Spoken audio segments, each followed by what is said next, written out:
Hola, ¿qué tal amigos, compañeros, alumnos de Escritor Internacional? Bienvenidos a este podcast de Escritor Internacional. Mi nombre es Ludwig Hense. Bienvenidos a este podcast en donde nosotros tenemos este espacio en Escritor Internacional después de las clases, después del tiempo que tenemos para poder enseñar nuestro temario. Siempre hay muchas preguntas que están ahí flotando, algunas noticias internacionales muy importantes que requieren explicación y que muchas veces pues, no nos da tiempo en la clase para poder platicar de esto, y por eso nos hemos dado este espacio. Les doy la bienvenida a los que nos acompañan, a los que ya nos han acompañado anteriormente. Es la primera vez que estamos compartiendo también en este podcast nuestro video. Vamos a estar compartiendo de esta manera algunas imágenes de lo que estemos hablando, y bueno, es un nuevo formato que estamos experimentando para poder mejorar nuestro alcance, para poder explicar mucho mejor las cosas independientemente del lenguaje que tenemos en este espacio. Este espacio es de ustedes. Los invito a que pregunten, a que se acerquen y a que nos comenten la información y los temas que quieran conocer en este espacio de nuestro podcast de Escritor Internacional. En esta ocasión, bueno, vamos a hablar de la noticia de la semana. Evidentemente la noticia de la semana es lo que está pasando en Venezuela, las elecciones presidenciales que han sucedido en Venezuela y todo lo que conlleva hablar de Venezuela, hablar del socialismo, hablar de los yanquis, del imperialismo, hablar de Carlos Marx, hablar de Chávez. Todo este tipo de cuestiones que se manejan en los medios de comunicación, pues en muchos casos por lo menos a mí me han preguntado varias veces muchas cosas con respecto a esto. Los medios de comunicación más bien confunden, ¿no?, al electorado, a la gente, al público, pues, y entonces lo que vamos a hacer es explicar desde el principio algunos de los elementos que alcanzamos a percibir de esta realidad internacional. Tomé varias notas, muchas notas, y quiero poner el énfasis en varios elementos muy importantes para poder entender y para poder tener un criterio de opinión que realmente tenga una validez, que esté basado en información real y en criterios que se vayan desarrollando a partir de cada uno de nosotros, ¿no? Entonces, bueno, ahí está. Les doy la bienvenida. Vamos a comenzar en este podcast de Escritor Internacional.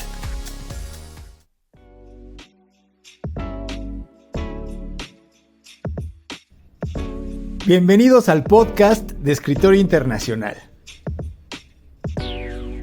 Un espacio después de clases donde platicamos sobre los acontecimientos más importantes para entender lo que pasa en el mundo. Mi nombre es Ludwig Hense, estudiante, profesor e investigador, especialista en relaciones internacionales, y te doy la bienvenida a este podcast de Escritorio Internacional.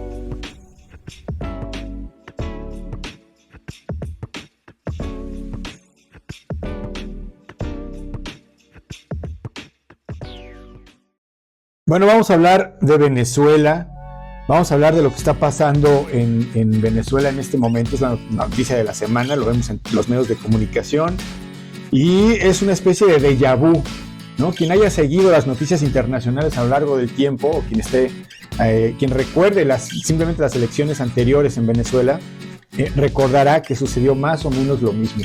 Unas elecciones que no son reconocidas, que no son legítimas, o que no son reconocidas legítimamente, movimientos ciudadanos masivos que buscan derrocar al gobierno, y después de un tiempo, pues finalmente el gobierno se impone y todo sigue marchando como ha seguido marchando hasta ahora, ¿no?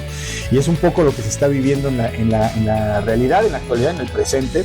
Estamos en agosto del 2024 y entonces aquí lo que hay que explicar un poco son algunos conceptos y algunas cuestiones históricas, y hay que señalar algunos elementos hasta psicológicos para poder tener estos elementos a la mano a la hora de poder determinar, o a la hora de poder comprender o tratar de comprender y de unir las piezas del rompecabezas para entender qué es lo que pasa en el mundo, ¿no? Porque los medios de comunicación, sobre todo en esta época ya postmoderna, los medios de comunicación son, las redes sociales también han permitido que la información se difunda de forma mucho más masiva, pues, o sea, que haya mucha más información, además de forma individual a las personas. y es mucho más fácil percibir la tendencia que tienen los medios de comunicación, ¿no? Entonces, si uno escucha, por ejemplo, Telesur, bueno, Telesur es un medio de comunicación de izquierda, y entonces van a elevar los elementos de la revolución bolivariana, van a elevar los elementos del socialismo, perdón, o el populismo,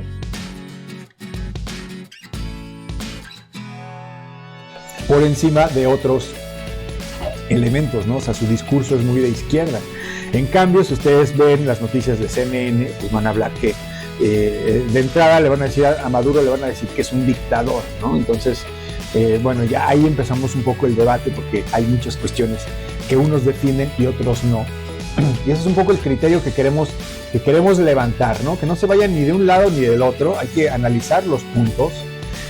Hay que estar muy atento a las fake news también, y bueno, hay que hacer un recorrido histórico muy rápido para poder entender qué es lo que está pasando en Venezuela en el momento, ¿no? Entonces, antes de llegar al presente y antes de concentrarnos en Maduro y en lo que está sucediendo en el momento de hoy, vamos rápidamente, voy a ir rápidamente a este concepto del socialismo. También escuchamos en los medios de comunicación, y depende de los medios de comunicación, y lo escuchamos en México también en las elecciones, cuando nos amenazaban por ahí que tuviéramos mucho cuidado con López Obrador, porque era como que veíamos a Cuba y veíamos a Venezuela, y entonces de pronto si ganaba López Obrador íbamos a ser iguales.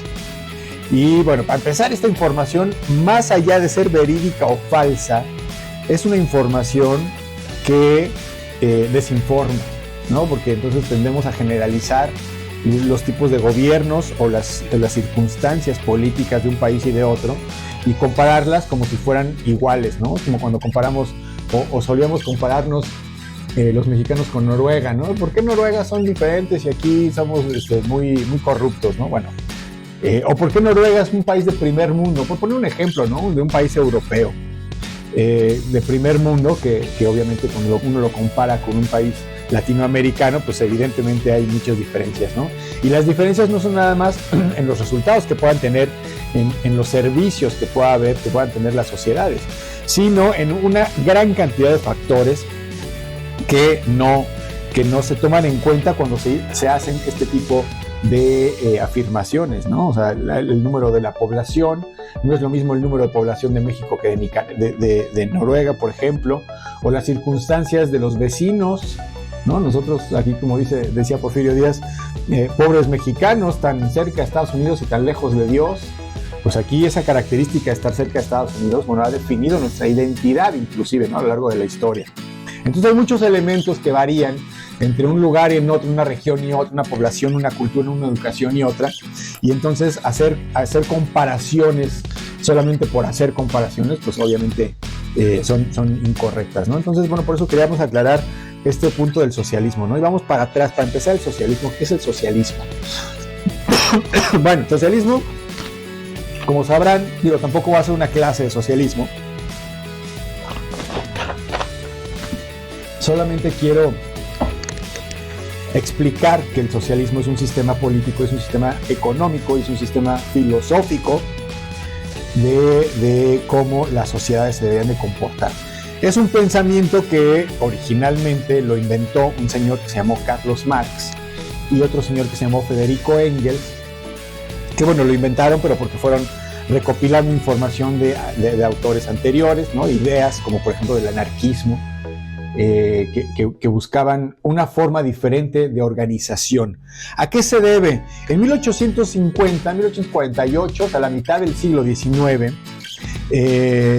la situación de los trabajadores en Europa, estamos hablando de historia eurocéntrica, a partir de Europa ya después se difundió en todo el mundo. En Europa, los trabajadores de las fábricas, por ejemplo, vivían en muy malas condiciones, ¿no? Trabajaban en muy malas condiciones, no había días de descanso, trabajaban más de 10 horas al día, trabajaban los niños porque eran más baratos, ¿no? Para pagarles mucho más barato. Las empresas no tenían ningún tipo de responsabilidad con los trabajadores.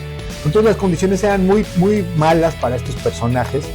Luego hacemos referencia, a mí me gusta mucho ubicar visualmente estas imágenes de la obra de Víctor Hugo de Los Miserables, porque ejemplifica visualmente cómo es que en esta época vivían, ¿no? Fuera de las fábricas, ponían ahí una cobijita y se dormían ahí en la pobreza total, y al otro día pues rápido se metían a la fábrica y se ponían a trabajar, ¿no? Entonces, en esta época de la vida, a mediados del siglo XIX, como decía en Europa, estas condiciones eran muy desfavorables para estos personajes. Entonces Carlos Marx y Federico Engels se dan cuenta de eso y idealizan un sistema que, bueno, según ellos iba a ser mucho más justo, porque básicamente lo que hace es que reparte la riqueza entre todos de forma equitativa, supuestamente, ¿no? En el caso, por ejemplo, del sistema capitalista, que es el que se desarrolla a partir de que los burgueses o los dueños de las fábricas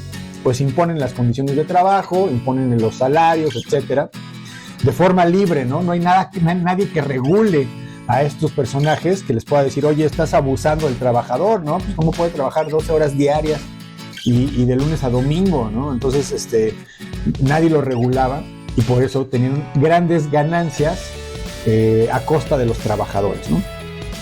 No había conciencia de clase, diría Carlos Marx. Los trabajadores no tenían conciencia de que era una clase social que de hecho producía, ¿no? Todos estos productos de las fábricas, producía todo el material con lo que los burgueses se hacían ricos. Es un debate que tampoco vamos a analizar aquí, ¿no? Porque el punto es que dependiendo de las personas o de quién, maneja el discurso, puede hacer que una idea parezca positiva o negativa, ¿no? Dependiendo de la elocuencia de las palabras que pueda tener esta persona. Entonces, por eso el debate pues, lo dejamos por fuera, ¿no? Y más estoy tratando de explicar este origen del socialismo, ¿no? El socialismo entonces viene como una especie de respuesta para que los trabajadores pudieran tener estas mejores condiciones de vida y pudieran ser reconocidos como trabajadores con derechos, ¿no? Esta es una época antes de los derechos como tal, aunque, bueno, también ya existían, en teoría, el concepto de los derechos humanos, ¿no? Bueno, ahí está, el socialismo empieza a desarrollarse de esta manera, poco a poco empiezan a conformarse ideas, empiezan a estructurarse mejor los conceptos. Carlos Marx escribió un libro que se llamó El Capital, no es un libro, es una serie de libros, son varios tomos del Capital, que son unos ladrillos enormes en donde explica perfectamente el desarrollo de la economía, cómo es que por medio del sistema socialista se podrían erradicar la pobreza y las condiciones tan paupérrimas en las que vivían los trabajadores, ¿no? Entonces, de forma muy general, decía que no iba a haber propiedad privada porque la propiedad iba a ser del Estado, o sea, del gobierno en turno, ¿no? El gobierno iba a ser el administrador y de esta manera iba a poder administrar y dividir el territorio. Todo el mundo iba a tener casas, las fábricas no iban a ser de un particular o de un burgués, iban a ser del Estado, y entonces el Estado va a administrar y va a pagar salarios justos y va a darle empleo a todo el mundo, ¿no? En términos muy generales, buscaba el socialismo, o busca el socialismo, esta utopía en la que todo mundo pudiera tener todo en común, ¿no? Por eso es que también escuchamos estas palabras que se dicen de forma muy indistinta, ¿no? El socialismo o el comunismo. Hay una diferencia. El socialismo es esta política que busca llevar a la humanidad a un punto en el futuro en el que cuando se realice este sistema por completo, bueno, ahora sí toda la gente tendría todo en común. Entonces ya nadie padece de hambre, todo el mundo va a la escuela, todo el mundo tiene servicios, todo el mundo tiene salud de calidad, todo el mundo tiene casa, etcétera, etcétera, ¿no? Eso, en ese momento viviríamos en un estado comunista. Entonces el comunismo sería este punto en el futuro, ¿no? Por eso podemos escuchar más bien socialismo, pero no comunismo, porque el comunismo nunca hemos en la humanidad llegado a ese punto en el que todos tengamos todo en común. Bueno, ahí viene, ¿no? Se va desarrollando esta historia, este concepto, esta ideología del marxismo, empieza a tener muchos adeptos, empieza a ser una idea muy popular. Evidentemente, pues los trabajadores son más que los burgueses, por lo tanto esta idea de la justicia que se puede uno adjudicar por el hecho de asumir este tipo de de roles políticos o de situaciones económicas, de sistemas económicos que pueden cambiar, pues es muy popular. Entonces empieza a haber grandes organizaciones a nivel internacional, porque a nivel internacional todos los trabajadores, independiente del idioma y de lo que fuera, pues todos buscan lo mismo, ¿no? Entonces empieza a ser un movimiento internacional. Hasta el punto, vamos a simplificar un poco más, hasta el punto de la Revolución Rusa, ¿no? El socialismo tiene este punto clave en la historia. Revolución Rusa, 1917, en Rusia, evidentemente, ¿no? Se esperaba que el socialismo y la revolución socialista, la lucha de clases sociales para obtener estas mejores condiciones de vida, se iba a dar en Reino Unido, que era el país que en ese momento era el país más industrializado, cosa que no sucedió de esa manera, sucedió en Rusia, ¿no? A veces la historia en ese sentido pues no le atina, pues. Y entonces en Rusia hay una revolución precisamente de estos obreros que se rebelan en contra del zar. El zar era el rey, digamos, ¿no? de Rusia. Y entonces al derrocar al rey, al derrocar al zar en Rusia, se establece un sistema socialista. Es el primer lugar y el primer momento en el mundo en el que un sistema socialista pasa de ser una teoría política de Carlos Marx en 1848, que es cuando se publicó el manifiesto del Partido Comunista, que es un librito que se difundió por todo el mundo, muy fácil de leer, muy cortito, que encuentran en cualquier lugar, en cualquier puesto de periódicos pueden pedir bueno, a menos que, bueno, no sé, prácticamente en todo México por lo menos lo pueden encontrar. Y de la teoría, bueno, pasa a la práctica ya cuando en la Revolución Rusa se establece como sistema, ¿no? Ahí el líder indiscutible de la Revolución Rusa, bueno, hubo varios líderes, Vladimir Ilich Ulyanov, alias Lenin, junto con León Trotsky, que tampoco se habla mucho de este personaje, lo borraron de la historia. También Joseph Stalin era parte de este grupo de personas que hizo la revolución. Y bueno, ya con el tiempo se fue estableciendo este sistema socialista de forma fáctica en Rusia. Se fueron dividiendo los territorios, las organizaciones de los territorios para la producción, etcétera, etcétera. Y bueno, viene la historia del desarrollo del socialismo en Rusia, en lo que es la URSS, bueno, lo que fue la URSS, ¿no? La Unión de Repúblicas Socialistas Soviéticas, a partir de la Revolución Rusa de 1917. Se convirtió en la URSS en 1923, me parece, por ahí en esos años. Y también en esos años, por el 25 más o menos, por ahí 27, no estoy seguro, muere Lenin, que era el dirigente de la Revolución Rusa, y en su lugar está al frente Joseph Stalin, que como sabrán, Joseph Stalin fue un personaje muy importante, muy destacado, fue un dictador muy importante que, bueno, mantuvo el sistema socialista a lo largo del tiempo, a lo largo de todo el siglo XX. De hecho, entran a la guerra mundial, a la Segunda Guerra Mundial, con Joseph Stalin a la cabeza, luchando en contra de los nazis, defendiendo este sistema socialista. La Revolución Rusa no, la Segunda Guerra Mundial termina, como saben, en 1945, y a partir de ahí, ya cuando vencen a los nazis, hay dos sistemas muy importantes políticos que quedan compitiendo por la hegemonía en el planeta. El capitalismo, el sistema capitalista de libre mercado, y el socialismo que encabeza en este caso la URSS y Joseph Stalin.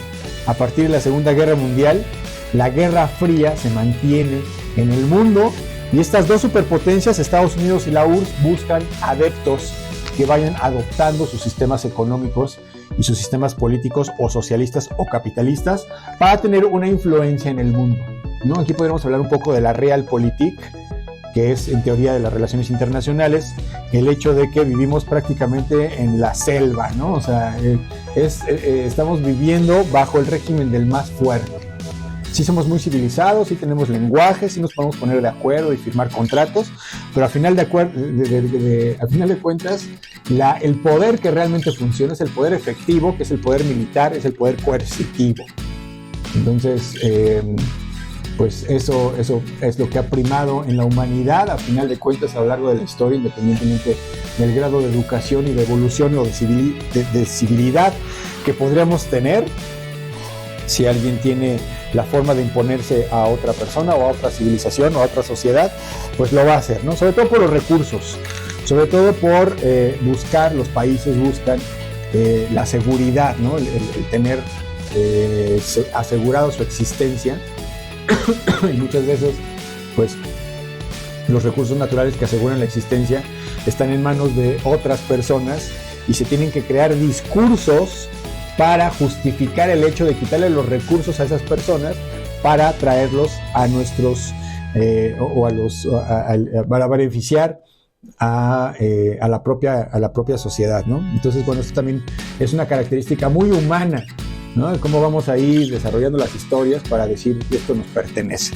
Bueno, ahí está, ¿no? Entonces tenemos esta Guerra Fría en este periodo de tiempo del 45 hasta 1991, en el que tanto Estados Unidos como Rusia están invirtiendo dinero, están compitiendo todo el tiempo, ¿no? Entonces, Estados Unidos en la Guerra Fría desarrolla una pistola muy potente, y entonces la URSS desarrolla una bazooka, entonces Estados Unidos desarrolla un carro de guerra, y entonces la URSS desarrolla un jet, y entonces Estados Unidos desarrolla un jet más poderoso, y están compitiendo en la cuestión militar, la inversión militar y la inversión espacial. Acuérdense también de la carrera espacial que hubo en esta época, a ver quién llegaba primero a la Luna, quién llegaba al espacio, quién ponía el primer satélite, quién destacaba finalmente en el mundo con estos elementos de tecnología, ¿no? Quién era la vanguardia.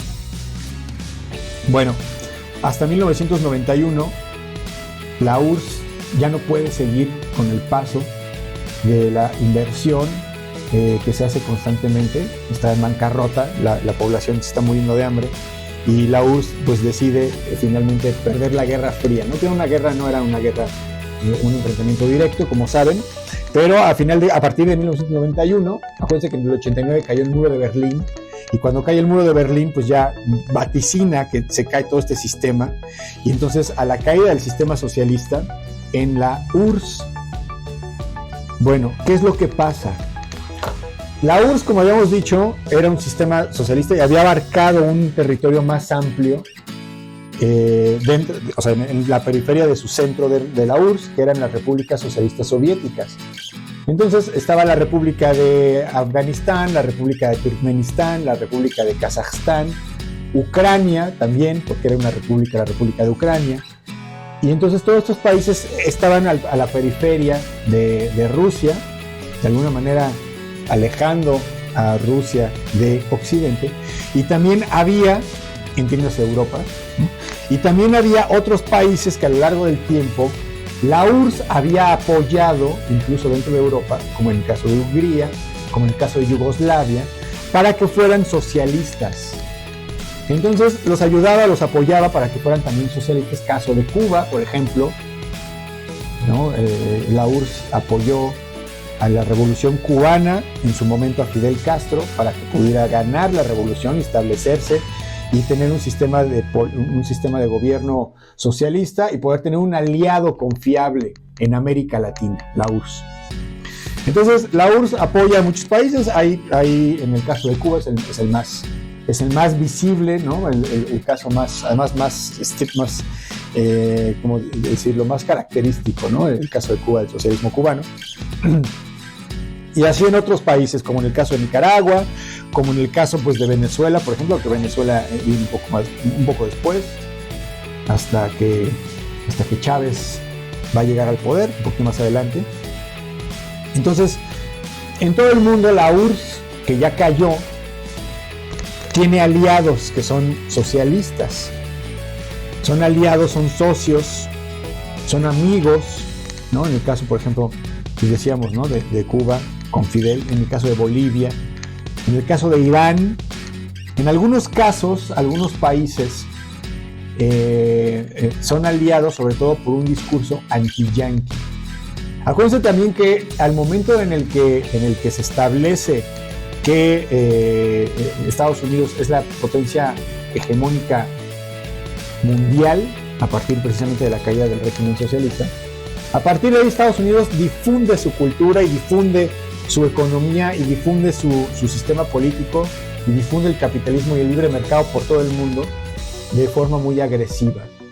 Y hay muchos países que tienen este discurso en el que consideran a esta cultura occidental estadounidense como una afrenta en contra de sus propios valores culturales de identidad.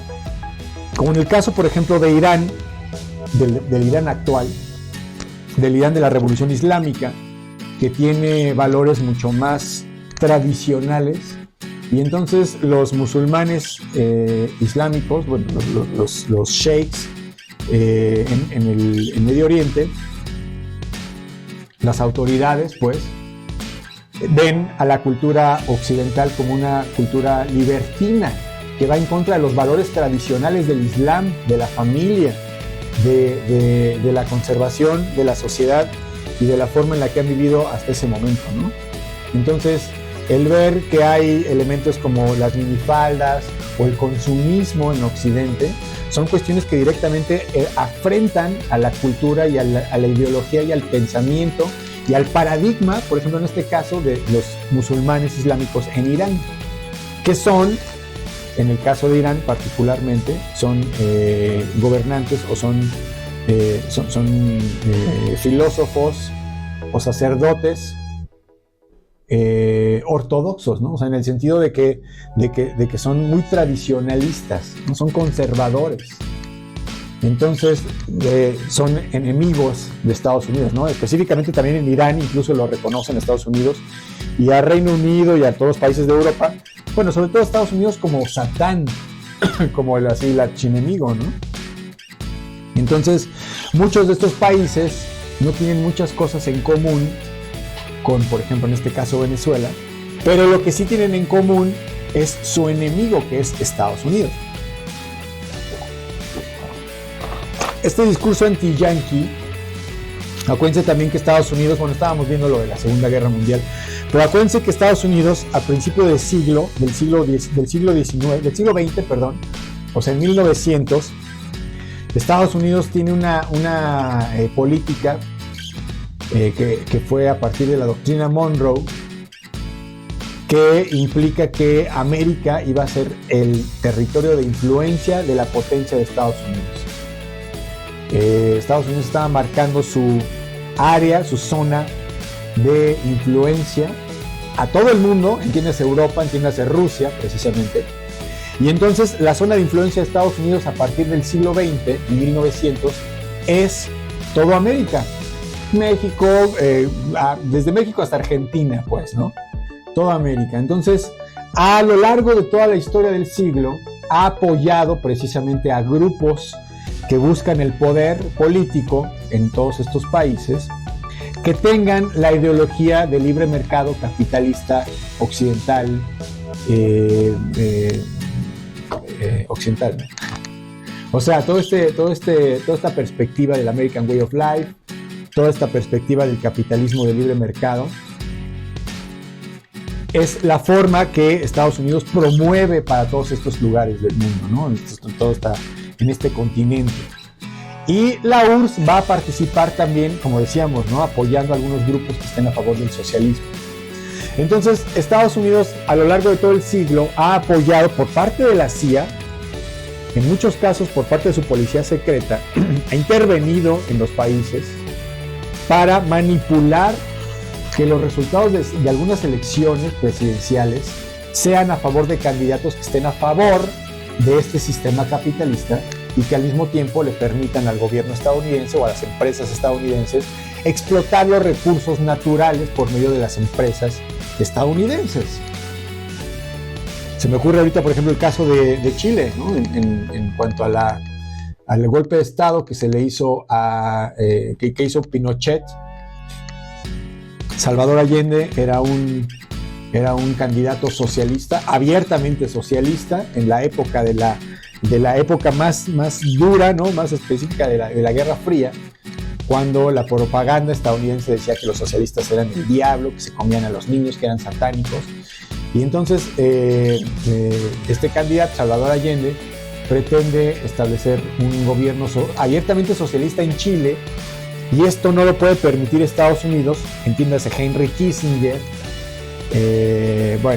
Y entonces apoya al candidato no era un candidato, apoya al comandante, no me acuerdo qué grado tiene, qué grado tenía Pinochet, para que provocara un golpe de Estado y directamente le pudiera impedir tomar el poder a Salvador Allende, y de esta manera impedir que este país pudiera ser socialista y pudiera estar del bando de los enemigos, ¿no?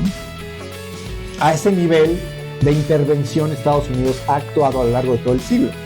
Entonces también en América, sobre todo en América Latina, o sea, en los grupos de izquierda de América, hay un sentimiento de odio o de rencor hacia los estadounidenses, ¿no? Les dicen yanquis, ¿se acuerdan de los yanquis, que son los gringos, ¿no? Que les dicen gringos porque los que tenían el uniforme verde eran los de Estados Unidos, y en la época se apoderaron de Texas, los mexicanos decían gringo home, los de verde que se vayan a su casa, ¿no? Que se regresen.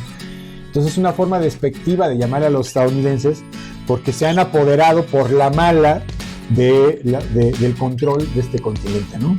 En términos muy generales, ¿no? Estoy hablando muy general como para que podamos entender precisamente de dónde viene cuál es el origen de este sentimiento anti-yanqui.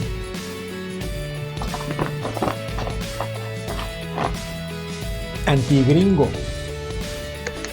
Hay un sentimiento antigringo, ¿no? Hay un sentimiento a favor del capitalismo y a favor del American Way of Life, y hay mucha gente que quiere vivir esto, ¿no? Pero hay también mucha gente que está en contra, sobre todo por la pérdida de soberanía, la pérdida de la capacidad o de la posibilidad de tomar decisiones por los propios países de forma autónoma, ¿no? Por ellos mismos, sin que intervenga Estados Unidos. A lo mejor el sistema socialista de Chile pudo haber sido un fracaso o pudo haber sido un acierto, pero era cuestión de los chilenos, ¿no? Que tenían que haber resuelto ellos, como en el caso de muchos otros países, ¿no? Chile fue el que se me ocurrió ahorita, pero las intervenciones han estado incluso en México y, bueno, prácticamente en todos los países del mundo, ¿no? En Haití, en Cuba, que les digo, la revolución, etcétera, etcétera. Bueno, de ahí viene, por eso lo quería ligar, porque precisamente este sentimiento anti-yanqui ha ido creciendo, ha ido habiendo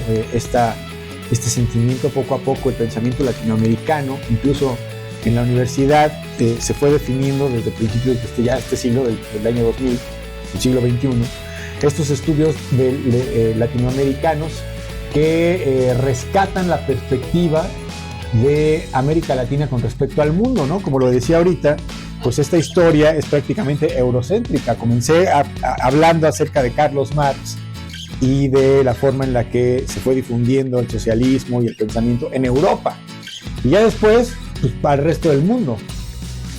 En este caso hay algunos filósofos y académicos que empezaron a darse cuenta de que la perspectiva desde América era muy distinta a la que tenían en Europa con respecto a los mismos elementos, por ejemplo del colonialismo, o por ejemplo de estos elementos de los yanquis, ¿no? Del discurso imperialista yanqui. Entonces, bueno, ahí estos elementos de rencor están ahí latentes, ¿no? ¿Se acuerdan de Enrique Dussel? Este profesor hace poco falleció, y él desarrolló esta teoría, esta idea del pensamiento latinoamericanista, del pensamiento alejado del eurocentrismo, el pensamiento libertario, el pensamiento de la libertad. No recuerdo exactamente el nombre, pero bueno, lo voy a poner aquí en la pantalla para que lo vean exactamente. Esta filosofía pues precisamente trata de reivindicar la perspectiva de los americanos con respecto a su propia historia, ¿no? Y bueno, ahí viene desarrollándose esta historia, este pensamiento, pues. Y entonces el imperialismo yanqui recae en una persona que es Hugo Chávez. Hugo Chávez era un militar venezolano que había intentado ya en varias ocasiones hacerse del poder en Venezuela en una época. Él hizo un golpe de estado en 1999 rompió con el gobierno y se estableció como él como presidente, tomó el poder por la fuerza, luego de haber vivido una serie de crisis económicas que pues obviamente perjudicaron a su país, ¿no? Aquí hay un elemento muy importante. Venezuela, más que en Arabia Saudí, es un punto muy importante, es el país que tiene mayores reservas de petróleo en el mundo entero. Tiene reservas de petróleo como para poder utilizar el petróleo de aquí hasta el 2300, me parece, no estoy seguro exactamente de la fecha, pero son varios cientos de años de reservas de petróleo que tiene Venezuela, y eso obviamente lo hace un país muy importante para todo el mundo. Por eso se habla tanto de Venezuela, porque también en algunos casos, bueno, hay tanto debate con respecto a las elecciones presidenciales, pero acuérdense que no reconocen, por ejemplo, que dicen que Maduro cometió fraude electoral, pero no se le hace tanto alarde a elecciones presidenciales de otros países en donde también se cometen fraudes electorales, ¿no? Digamos aquí en México igualmente, cuando hubo el fraude, ha habido varios fraudes, ¿no? El fraude, por ejemplo, el de Salinas de Gortari, 1988, iba ganando el candidato Cuauhtémoc Cárdenas, y de pronto iba subiendo en las encuestas, en los números, 40 tantos por ciento, y cuando estaba a punto de ganarle a Carlos Salinas se cae el sistema, ¿no? Es como el chiste de las hormiguitas que están en el restaurante y luego llega el mesero y limpia, y de pronto ya limpió, ¿qué pasó? Se cayó el sistema, pero ganó Carlos Salinas de Gortari. Y bueno, ese fraude pues es el que nos tocó, bueno, a mí en lo personal, ¿no? Me tocó a mí como mexicano. Luego nos tocó el fraude de las elecciones de Felipe Calderón y las de Peña Nieto, que también son fraudes electorales, ¿no? Que realmente pues sucedió de esa manera, que incluso la historia pues les ha dado ese lugar, ¿no? Ese reconocimiento, pero pues que ya no se hace nada. En el caso de Venezuela, este fraude es muy importante y es muy estudiado y es muy referido, porque obviamente hay intereses a nivel internacional. Estados Unidos siempre se ha querido apoderar de Venezuela, en el sentido de tener empresas que extraigan el crudo y que trabajen, y que, bueno, así como en Irak, ¿no? Que tuvieran injerencia en el gobierno y que tuvieran favoritismos para las empresas que extraen los recursos, ¿no? Pero bueno, este es el punto que sucede con respecto a esto, ¿no? El sentimiento anti-yanqui, hay un ala muy importante de la población latinoamericana que se vincula con este pensamiento, ¿no? Entonces, Hugo Chávez, toma el poder por medio de un golpe de Estado en 1999 con este discurso anti-yanqui, y es lo que tiene en común con países como Cuba, por ejemplo, en el que inmediatamente son aliados. Fidel Castro también en su momento apoyó a Chávez para que se mantuviera en el poder, porque le convenía pues tener un aliado, ¿no? Acuérdense también que Cuba está bloqueada y que tiene muchísimas sanciones, como ahora también Venezuela, que tiene muchas sanciones a nivel económico o a nivel personal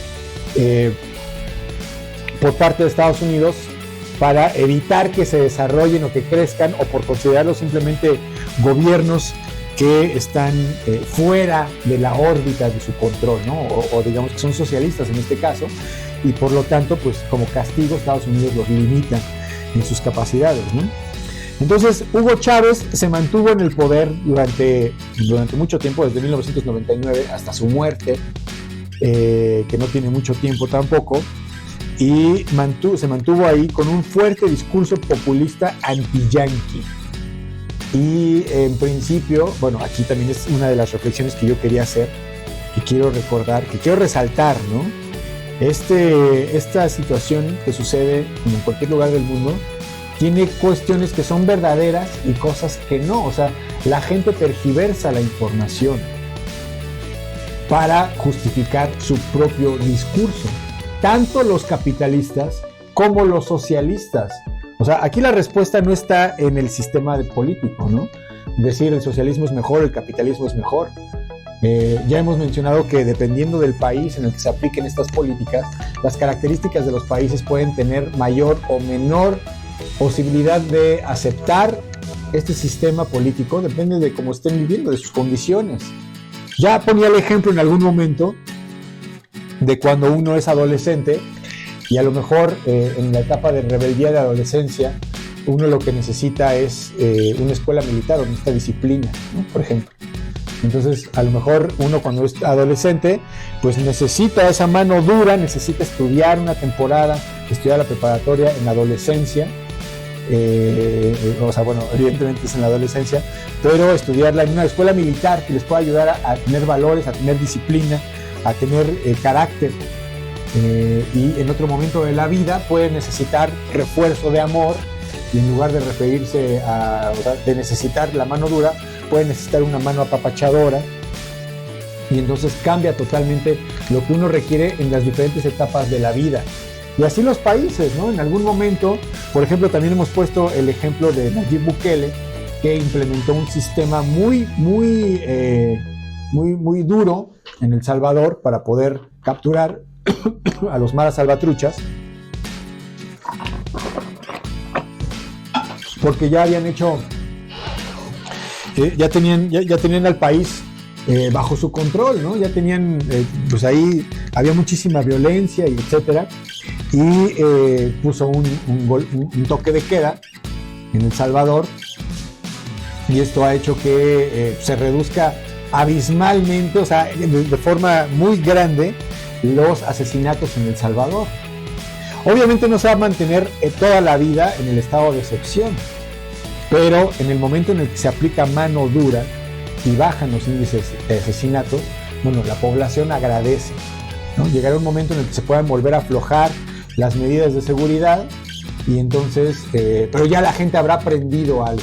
Entonces este es el mismo ejemplo con respecto al socialismo y al capitalismo. Hay algunos países a los que les funciona el socialismo y hay algunos países a los que les funciona el capitalismo, dependiendo de la situación en la que estén. Lo que sí es muy seguro es que el socialismo es un sistema muy popular, ¿no? Apoyar a las personas para que puedan tener, o sea, la ideología es que tengan todos las mismas condiciones. Entonces es muy popular porque en muchos grupos, en muchos países socialistas, o bueno, en muchos países que tengan que ver con gobiernos de izquierda, por ejemplo en el caso de México, se apoya mucho a la población, incluso el gobierno da dinero así contante y sonante, pues, ¿no? En efectivo, líquido, dinero líquido, a los viejitos, por ejemplo, ¿no? A las personas de la tercera edad, a las mamás solteras, a muchos grupos vulnerables de la sociedad, los apoya de forma directa. Y esto hace obviamente que sean muy populares, ¿no? Evidentemente la gente va a seguir votando por un partido que le está ayudando económicamente, ¿no? Entonces esto hace que pues sean muy populares estos gobiernos, y ahí vienen las críticas, ¿no? Precisamente. Bueno, ¿qué es lo que sucede en Venezuela? Este discurso anti-yanqui lo mantiene Hugo Chávez a lo largo del tiempo. Hugo Chávez era una persona con un gran discurso, era muy elocuente, era muy popular porque precisamente directamente criticaba al sistema o al régimen estadounidense. Ya lo habrán escuchado, ahí tenemos algunos videos también, están en YouTube, los pueden buscar, en donde le mienta la madre a George Bush, ¿no? Y le dice que es un burro, y entonces eso lo hace muy popular precisamente con la gente que sabe y que ha vivido este intervencionismo estadounidense a lo largo del tiempo, ¿no? Me acuerdo también del 1968 en México. Estados Unidos intervino, no de forma directa, ¿no? Pero sí dijo que en México tenía que terminar con los movimientos socialistas que se pudieran ir dando, y entonces pues ahí está el apoyo, ¿no? En contra, independientemente de los derechos humanos y de la justicia y de todo lo que demás podamos opinar, ¿no? Con respecto a esto. Entonces este discurso se ha mantenido, es lo que le había dado mucha popularidad a Chávez, y había hecho varios cambios en la política económica, evidentemente, a lo largo de sus mandatos, y había estado erradicando la población, la pobreza absoluta en su país. Había tenido algunos números, y evidentemente pues también había tenido algunas cuestiones negativas a lo largo de todo el tiempo, ¿no? Hugo Chávez muere, y Nicolás Maduro es quien va a asumir el poder en lugar de Hugo Chávez.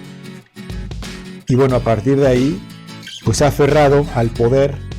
Esta es su tercera elección que gana, después de haber recibido el poder por parte de Hugo Chávez, pero los números no lo favorecen, ¿no? En Venezuela hasta el momento ha habido aproximadamente 8 millones de refugiados o de personas que sean que exiliados, pues, de Venezuela, que no han encontrado las condiciones necesarias para poder vivir y que han emigrado a la vecina Colombia, Brasil, a muchos países. 8 millones de personas, 8 millones de exiliados, cuando la población de Venezuela actualmente es como de 13 millones o de 12 millones, no estoy seguro, pero una gran cantidad de la población se ha ido. Entonces, ya estos números obviamente afectan directamente al gobierno y al tipo de gobierno que se tiene. Es un gobierno que pues, a pesar del discurso, reprime enormemente la democracia, por ejemplo, ¿no? Ha habido varios intentos de que grupos políticos hagan una competencia legítima, democrática, para poder sustituir a ese gobierno, al gobierno de Hugo Chávez. De Hugo Chávez, el chavismo, pero con Maduro. Y entonces no se han podido difundir estas libertades, no se han podido construir estos partidos políticos, porque en el momento en el que empiezan a tener más poder, empiezan a ser perseguidos, empiezan a ser disueltos, ¿no? Entonces, bueno, evidentemente el discurso de Maduro pues tiene mucho peso también, porque recuerda, o sea, ahí donde digo, tiene también parte de la verdad, recuerda cómo Estados Unidos ha intervenido a lo largo de la historia en cosas que no le conciernen, como en el caso, decíamos, ¿no?, de Chile. Y entonces Maduro dice, hay intervencionismo por parte de Estados Unidos apoyando a los opositores para lograr derrocar el gobierno. Entonces, por ese lado, pues puede tener razón, porque Estados Unidos está ahí, ha intervenido a lo largo de la historia, pero por otro lado, el régimen de Maduro tampoco es un régimen que haya realmente apoyado o que haya tenido grandes beneficios, ¿no? Habría que analizar mucho más los elementos a nivel geopolítico. Por ejemplo, el hecho de que Venezuela esté bloqueado también, no tanto como Cuba, pero sí tiene un gran bloqueo económico por parte de Estados Unidos, que no tiene las mismas condiciones y no le permiten a Venezuela desarrollarse como en libertad, en total libertad, como otros países, ¿no? Es como decía, un castigo a Venezuela por tener su sistema de gobierno socialista y por no pretender modificarlo en el corto plazo, ¿no?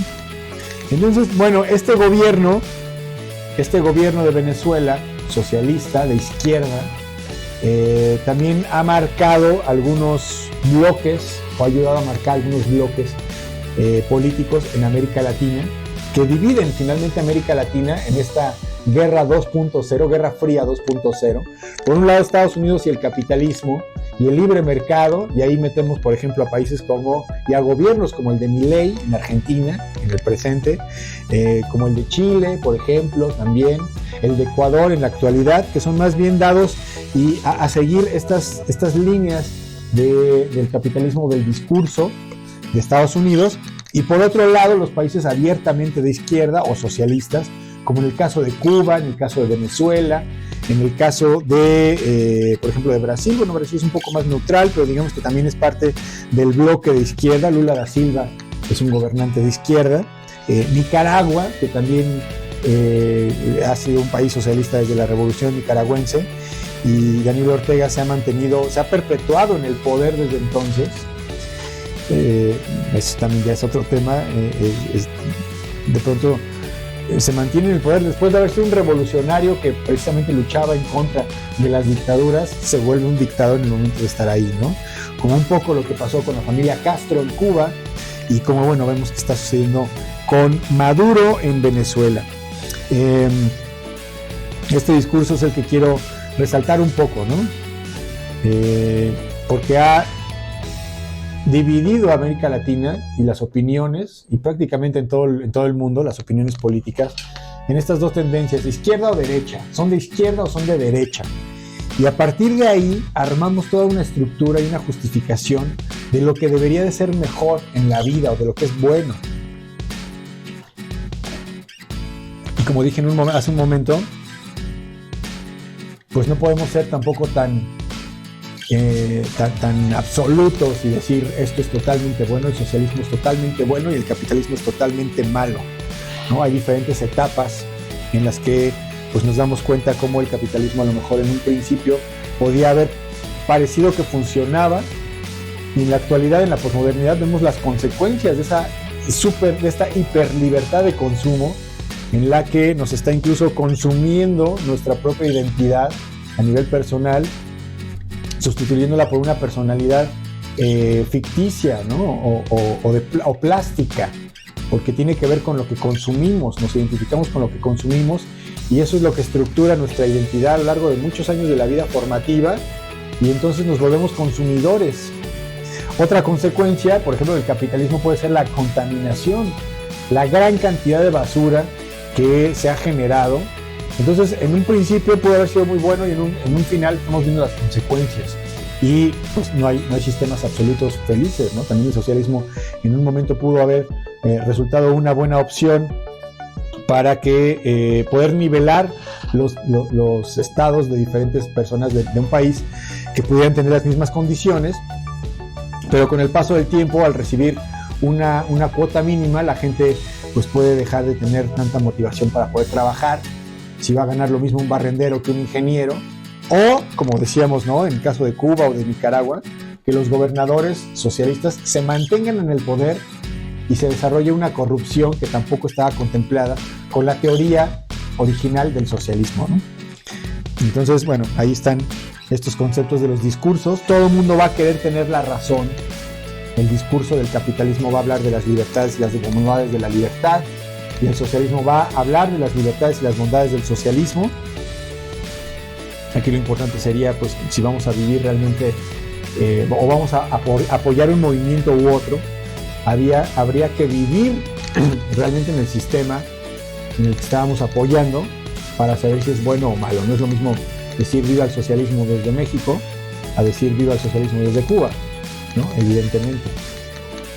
Pero bueno, esta es una cuestión que va más allá, ¿no? Ya es una cuestión muy de debate, y en realidad pues a lo que iba en este sentido, llegar al presente, ¿no? En el presente, Nicolás Maduro, con un sistema socialista, con este discurso anti-yanqui, en el que culpa a Estados Unidos de estar involucrado en los movimientos de María Corina Machado, que es pues finalmente la opositora de Venezuela, de Nicolás Maduro, la opositora a favor del capitalismo, que fue inhabilitada hace unos años, que ya no le permiten participar en la política porque le achacan cuestiones de corrupción, cosa que puede ser muy conveniente para Nicolás Maduro, porque esta persona representa una gran cantidad, de la población que no quiere seguir en el socialismo, y que de hecho ante algunas de las evidencias que se han mostrado hasta el momento presente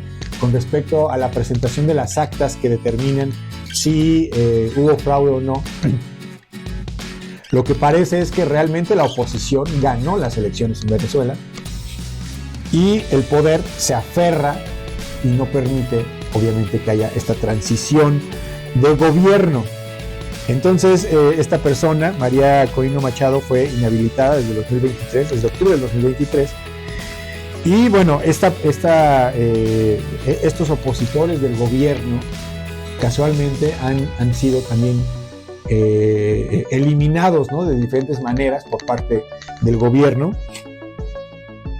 Y en la actualidad, bueno, la geopolítica que tiene que ver con el petróleo y que tiene que ver con los intereses venezolanos y de Occidente, bueno, recurre a esta historia en la que pues se recurre precisamente a los discursos anti-yanquis en contra del intervencionismo estadounidense, y por otro lado la población en Venezuela pues se manifiesta a favor de un cambio de gobierno en el presente, ¿no? Bueno, veíamos también algunos intereses del capitalismo, como que Elon Musk también estaba apoyando el derrocar o que terminara el gobierno de Venezuela, precisamente porque tienen intereses económicos para poder pues invertir en este país que tiene controlada esta empresa petrolera de PDVSA por parte de personajes que trabajan en el gobierno directamente y que no son estrictamente especialistas en desarrollar la industria del petróleo. Y bueno, ahí está el debate, ¿no? En este momento vamos en eso. El gobierno de Venezuela va a seguir diciendo que los yanquis son intervencionistas, Estados Unidos es intervencionista, y la oposición va a seguir diciéndole a Nicolás Maduro que es una dictadura, y van a estar buscando avalar este discurso a lo largo del tiempo, ¿no? Por lo pronto ahorita ya dieron las actas finales, o sea, el gobierno ya dijo definitivamente ha ganado Maduro y se va a mantener durante 6 años en el gobierno, en el poder, y bueno, vamos a ver qué es lo que sucede en este país, ¿no? Así como decíamos, como pasó en México cuando cometieron el fraude electoral de López Obrador, que se quedó durante un tiempo ahí en el Zócalo de la Ciudad de México haciendo un campamento, exigiendo que pudieran cambiar las condiciones de conteo y que le reconocieran pues su triunfo, cosa que no sucedió, y en lo personal me parece que es lo mismo que va a suceder ahora. El poder de Nicolás Maduro pues está precisamente en estas instituciones, y tendrá que pasar más tiempo antes de que la oposición vaya teniendo cada vez más poder para poder finalmente derrocar este tipo de gobierno socialista en Venezuela. Bueno, en términos muy generales,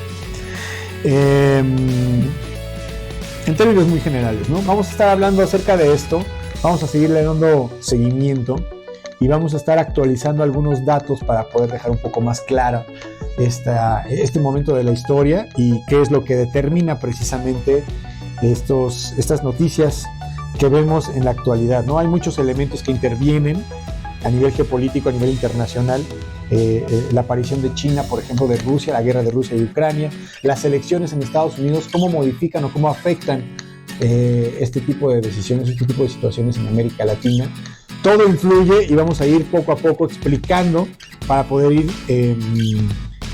vinculando estos elementos en la realidad del presente. Entonces, bueno, muchachos, si tienen alguna duda o alguna pregunta, los invito a que la hagan ahí en donde vean este podcast, que seguramente es en YouTube, también en Spotify, tenemos el canal, y donde lo vean, pues ahí escriban las notas. De cualquier manera en las redes sociales también estamos siempre muy presentes. Si tienen algún comentario, los invito a que lo hagan.